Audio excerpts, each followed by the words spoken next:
ডিচেম্বৰ, জানুৱাৰী, ফেব্ৰুৱাৰী মাহ ফুলকবিৰ ছিজন হোৱাৰ বাবে আজি মই ফুলকবিৰ এটা সুন্দৰ ৰেচিপি লৈ পুনৰ আপোনালোকৰ মাজলৈ আহিলোঁ।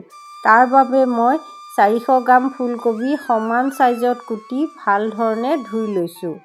এখন কেৰাহীত অলপমান পানী দি ফুলকবিখিনি বইল কৰি লৈছোঁ। 1 চামুচ নিমখো দিছোঁ। ফুলকবিখিনি বইল হয় মানে এটা চিচাৰ বাটিত 4 চামুচ ময়দা, 3 চামুচ কৰ্ণফ্ল'ৰ, 1 চামুচ জিৰা, 1 চামুচ গৰম মছলা, 1.5 চামুচ কাশ্মীৰী লাল মিৰ্চ পাউডাৰ, 1 চামুচ আদা নহৰু পেষ্ট লৈছোঁ। অলপমান পানী দি মিশ্ৰণখিনি ঘোল এটা বনাই লৈছোঁ। জোখমতে নিমখ আৰু হালধিও দিলোঁ।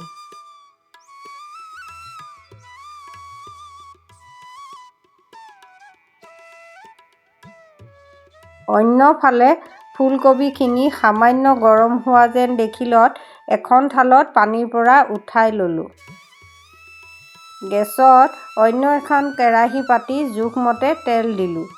তেল গৰম হয় মানে সেই চেগতে ফুলকবিখিনি মিশ্ৰণখিনিত ভাল ধৰণে মিহলাব ধৰিলোঁ।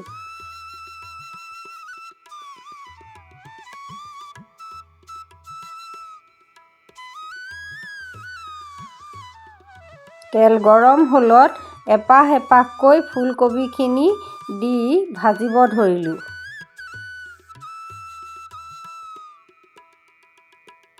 ফুলকবিখিনি ভাল ধৰণে লৰাই ৰঙচুৱা হ'লত এখন থালত কাঢ়ি আনিলোঁ।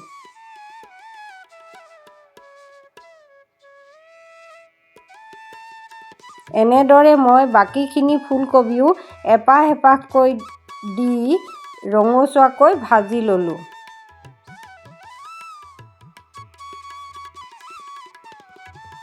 বাকী থকা সেই তেলখিনিতে 3টা শুকান জলকীয়া তেলত ভাজি জোখমতে মিহি মিহিকৈ কুটি ৰখা নহৰু আৰু আদাখিনি দি লৰাব ধৰিলোঁ। দুখিলা তেজপাতো দিলোঁ। 3টা কুটি ৰখা কেঁচা জলকীয়া দি লৰাব ধৰিলোঁ। মিশ্ৰণখিনি ৰঙচুৱা হ'লত কেপচিকামখিনি দি লৰাব ধৰিলোঁ। আজি বজাৰত হালধীয়া কেপচিকাম নাপালোঁ, সেইবাবে ৰঙা আৰু সেউজীয়া কেপচিকামকে দিলোঁ। অলপ সময় ভজাৰ পাছত কুটি ৰখা পিঁয়াজখিনিও দি দিলোঁ। জোখমতে নিমখ আৰু হালধি দি লৰাব ধৰিলোঁ।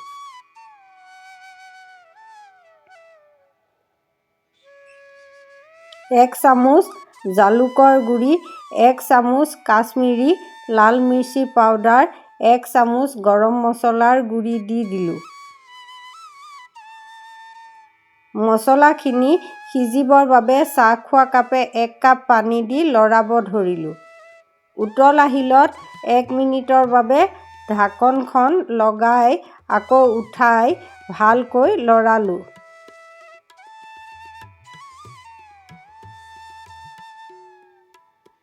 দুই চামুচকৈ red chilli sauce, soya sauce, tomato sauce দি ভালকৈ মিহলাব ধৰিলোঁ।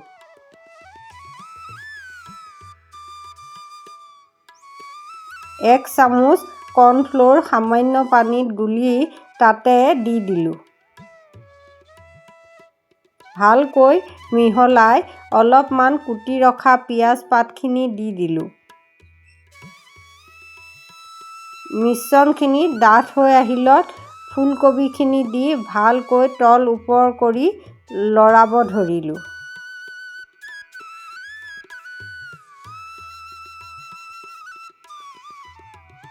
মিশ্ৰণখিনি প্ৰতিপাহ ফুলকবিত লাগি গ'লত ওপৰত ধনিয়া পাতখিনি দি দিলোঁ।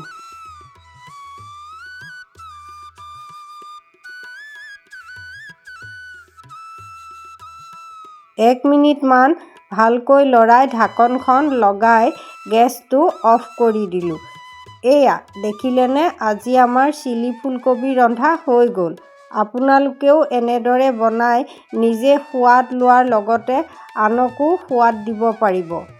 ভিডিঅ'টো ভাল লাগিলে লাইক, শ্বেয়াৰ আৰু কমেণ্ট কৰিব। লগতে ছাবস্ক্ৰাইব কৰি কাষত থকা বেল আইকনটো টিপি দিবলৈ নাপাহৰিব। ধন্যবাদ।